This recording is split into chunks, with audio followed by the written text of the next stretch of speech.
Le Buzomètre, ce sont les actus rumeurs qui ont le plus buzzé sur la planète Apple et sur le site Mac Forever. Et c'est Didier Policani qui nous le présente chaque semaine dans Refait le Mac.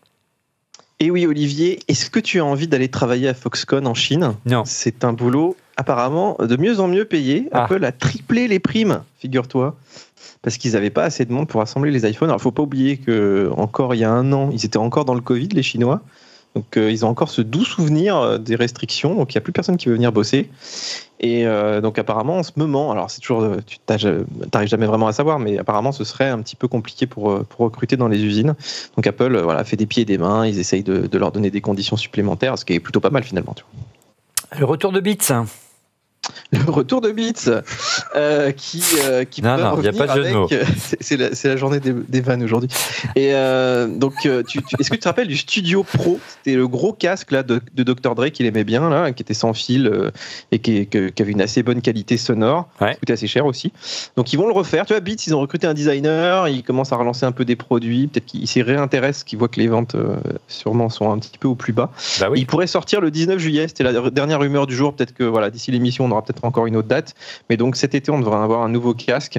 Il reprendra peut-être des fonctionnalités des AirPods Max d'Apple. C'est toujours la version un peu, tu vois, il décline un peu, ouais. Donc il y a des trucs en moins des fois chez Beats, mais bon, à voir s'il y a encore un marché pour Beats, hein. Moi, ça fait longtemps que j'ai pas vu quelqu'un dans la rue avec un Beats, tu vois.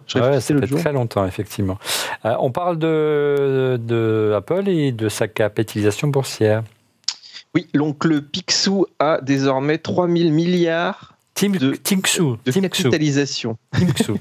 Donc c'est de l'argent virtuel, hein, on précise aux gens, il n'y a pas vraiment ça en banque, mais bon... 3000 milliards, ça commence à faire beaucoup.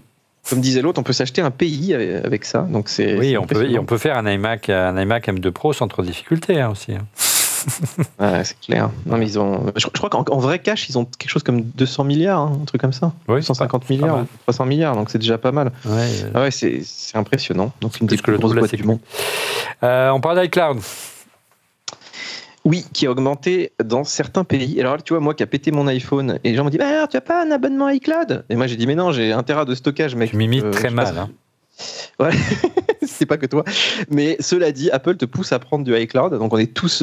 Quand tu commences à te mettre dans l'iCloud, c'est Laurent qui dit ça l'autre jour, tu peux pas t'enlever parce que tu as tes messages, tu as tous tes trucs. Et du coup, maintenant, ils augmentent les prix et personne ne peut rien dire. Ils vont tous continuer à payer. Donc moi, j'ai pas pris, j'ai résisté, tu vois. Mais c'est sûr que ça va augmenter, ça va jamais baisser. Et c'est dommage parce que tu vois, même le iCloud de base, il augmente pas non plus en stockage. Donc on est tous un peu obligés d'y aller. Voilà. Et on voit, pour revenir à la bourse et aux résultats financiers d'Apple, que les services aujourd'hui, c'est le plus gros, la partie d'Apple qui progresse le plus, qui rapporte beaucoup, beaucoup d'argent. C'est presque un tiers du chiffre d'affaires d'Apple aujourd'hui. Au moins, après, c'est très lié au produit. Tu prends pas un service d'Apple sans le produit. Mais voilà, c'est comme s'ils avaient lancé une nouvelle ligne de produits sans en avoir lancé une, en tout cas. Donc, mais comme Tesla, tu vois, qui te fait des abonnements pour avoir de la connectivité, le jour où il n'y a plus les Tesla, la connectivité, elle s'en va avec aussi. Mais c'est vrai qu'ils maximisent bien ça. Tim Cook, c'est le roi de l'optimisation. Tu parlais de voiture, habile transition. Oui, Apple Car. Écoute, c'était un peu endormi là. Ça faisait longtemps qu'on n'avait pas eu des rumeurs. Et apparemment, Apple aurait créé une espèce de société, pas écran, mais une espèce de société en leur nom, mais qui ne dit pas son nom. Et pour tester des voitures, donc il y aurait une piste d'essai en Arizona et avec pas mal de gens. Il y aurait même Kevin Lynch apparemment qui aurait investi là-dedans. Ouais. Et en fait, c'est drôle, tu vois, on a que des bribes de l'Apple Car. Puis peut-être un jour il va arriver avec une voiture. Regardez, ça sort dans 2 semaines. C'est vraiment, non mais c'est fou. Tu te dis, s'il crée une voiture, elle est bien cachée quand même. Hein. Mais en tout cas, il y a quand même des choses qui sortent. On n'a pas encore trouvé le garage. On n'a pas eu de news. Tu n'as pas eu d'infos, toi, de ton côté, suite à la WWDC sur la nouvelle version de CarPlay, justement, qui avait été la surprise de l'année dernière. On n'a pas beaucoup appris depuis, je crois. C'est censé arriver en deuxième partie d'année, les premières annonces. Moi, j'ai eu des bruits de couloir qui disent que ça arrive chez de la grande marque. Oui, forcément. Voilà, il y en a qui avaient dit publiquement qu'ils iraient, donc je pense qu'ils vont y aller. Mais en fait, comme on est dans le cycle de vie d'une voiture, donc ils annoncent ça, même en ayant travaillé un peu en amont, une voiture, ça se prépare en 2-3 ans. Donc c'est sûr qu'il y aura peut-être des annonces cette année, mais les voitures sortiront pas avant au moins 1 an ou 2, je pense. Hein. Ouais, ils veulent remplacer tout le système. C'est vraiment, c'est intégré dans la voiture. Hein. C'est pas juste tu connectes ton iPhone et tout à coup tu as tous tes écrans qui sont alimentés par ton téléphone. Non, c'est des vrais systèmes. C'est une espèce d'Android automotive qu'ils ont fait.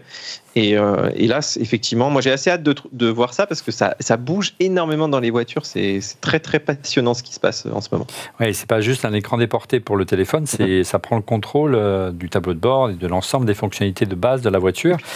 Pour avoir Apple Pay au péage, tu vois, qui se connecte tout seul. Enfin, mais il y a plein de trucs. Tu vas au McDo, ça paye avec ta bagnole. Il y a déjà des choses comme ça qui fonctionnent.